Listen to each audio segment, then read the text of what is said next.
Hello folks, I'm Andy Rea and welcome to Belfast Cookery School. I'm one of the guest chefs here, and today I'm going to give you some tips on how to make the most perfect, or actually my favourite, Christmas Day Spuds. So let's go straight to it. We have potatoes here. My recommendations is Morris Pipers. I think they're a great spud, nice and flowery. Any local potato, even the bags of mixed white potatoes, will definitely do the same job we're going to get today.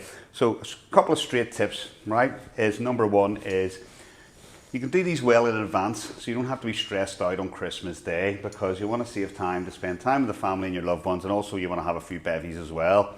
Number one tip, and it gets all my goat as well when I'm in the restaurant, anybody who's ever worked with me, is the simplest thing in the world, okay?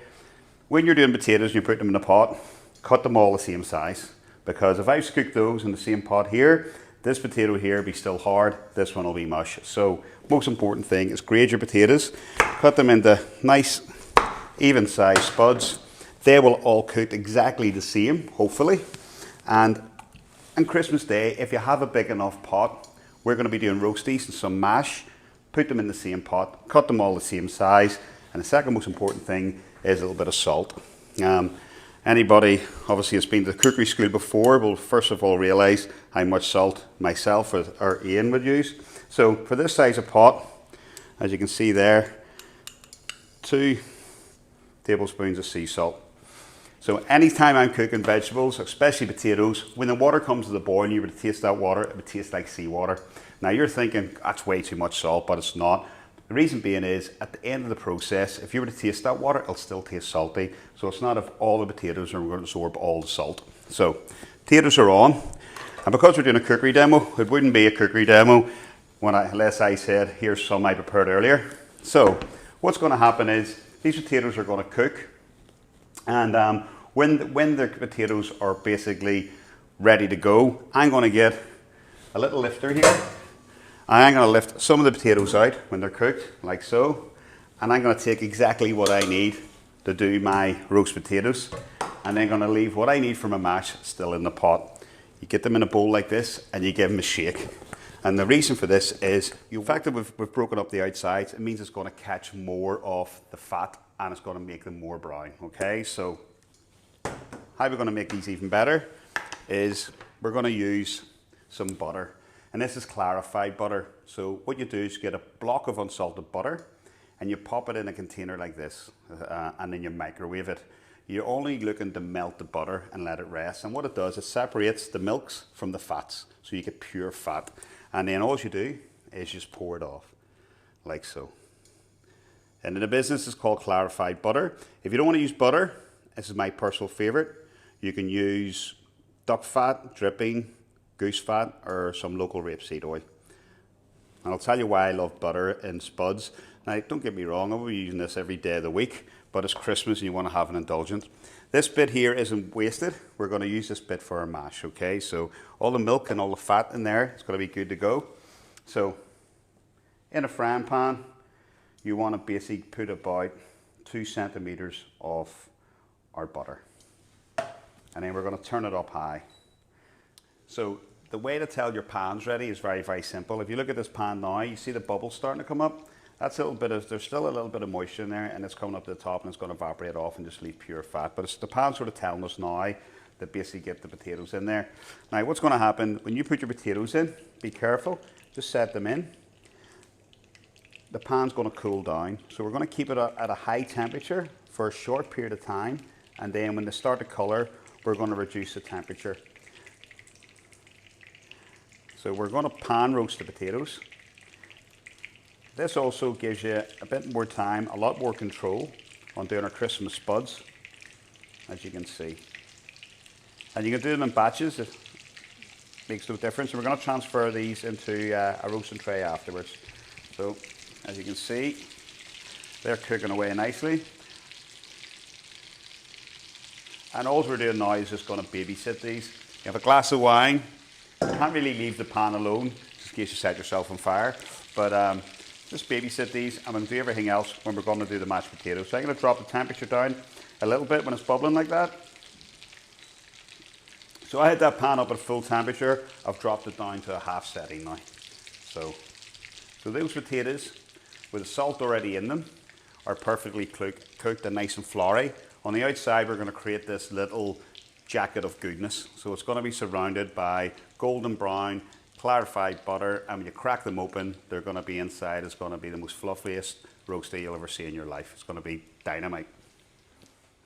Okay, when your potatoes are starting to come up to the boil, one thing I do as well is put a nice sprig of thyme in there, a couple of bay leaves, and just a couple of crushed garlic cloves.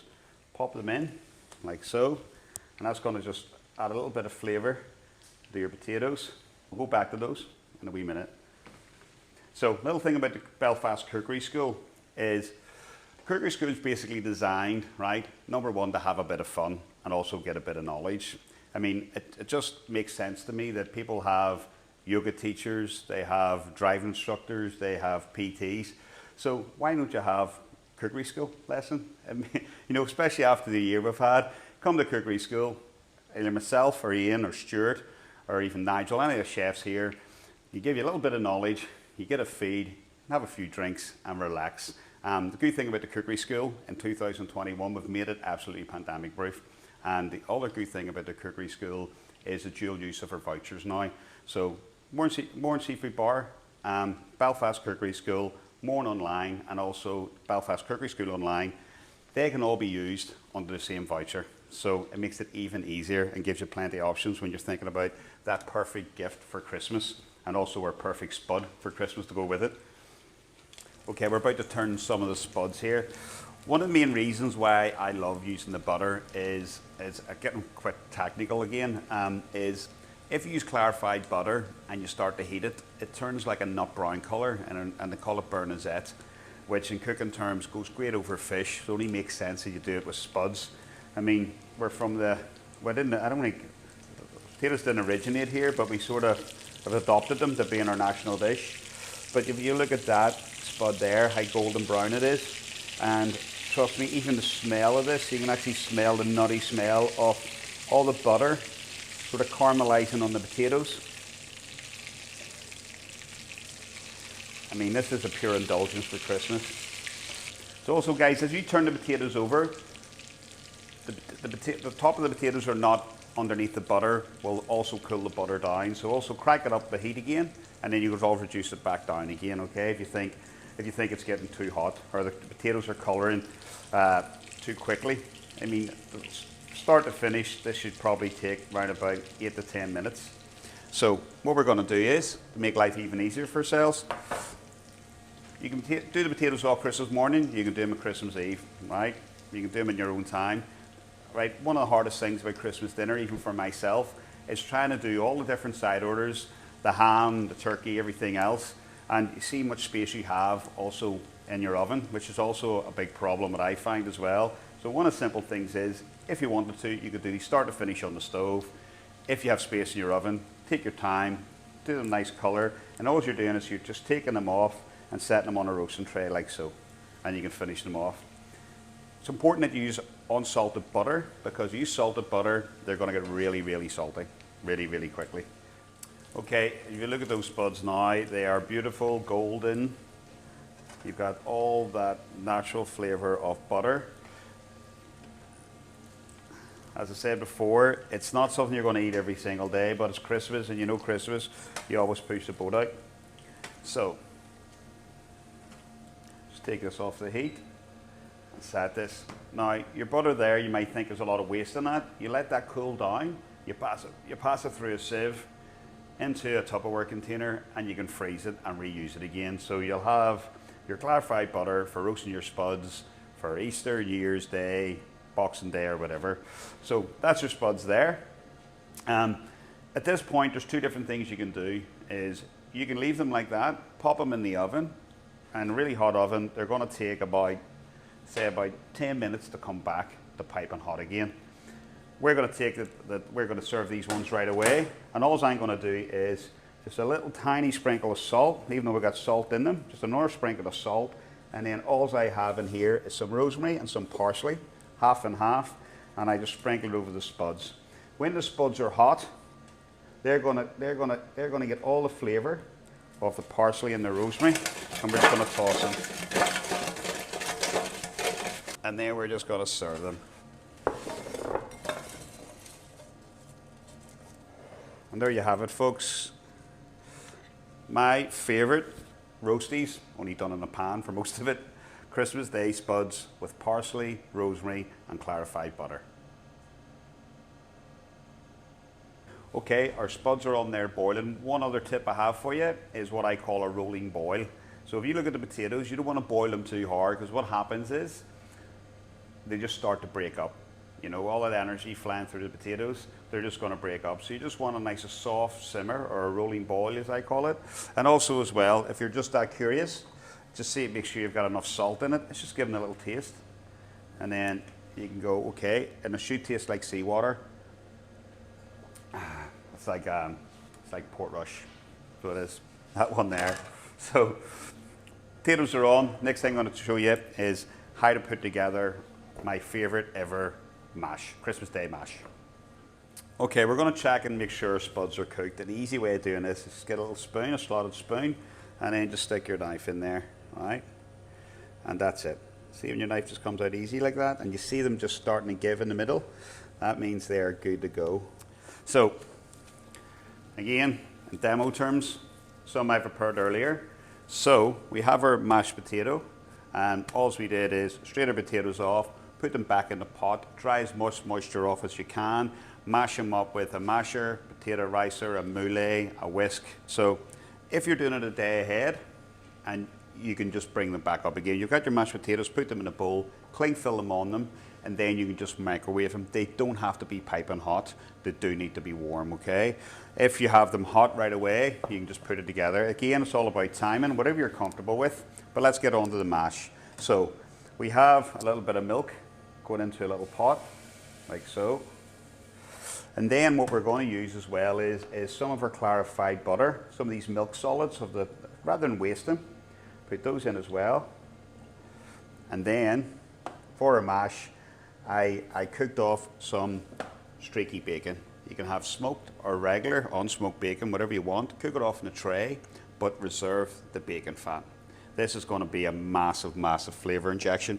So get your bacon fat in there. Again, this is pure indulgent stuff. You know, sometimes you look at food and you think to yourself, this is going to be Christmas Day. This is going to be all about flavour. So, as you can see, our bacon fat, a little bit of our butter and some milk in there. All ingredients we generally are used to every single day.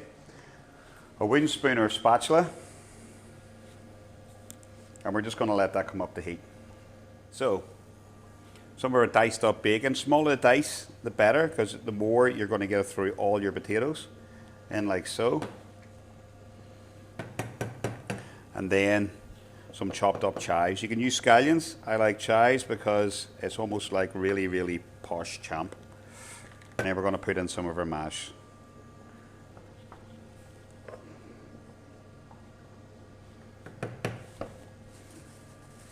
So, in the pot, we have bacon fat, some of our butter, a little bit of our milk solids from our clarified butter, so there's absolutely no waste. Some chopped chives and some bacon, and I'm going to smell the smokiness off this already. And all we're doing now is bringing that together. You know when it's hot, when it just starts to leave the side of the pan. You don't need a crazy heat for this. You just need basically, I've got it on half power here, and just warm it gently. Most important thing is, you need to give it a little taste. That is absolutely dynamite. I'm going to put some more chives in there. And a wee bit more bacon.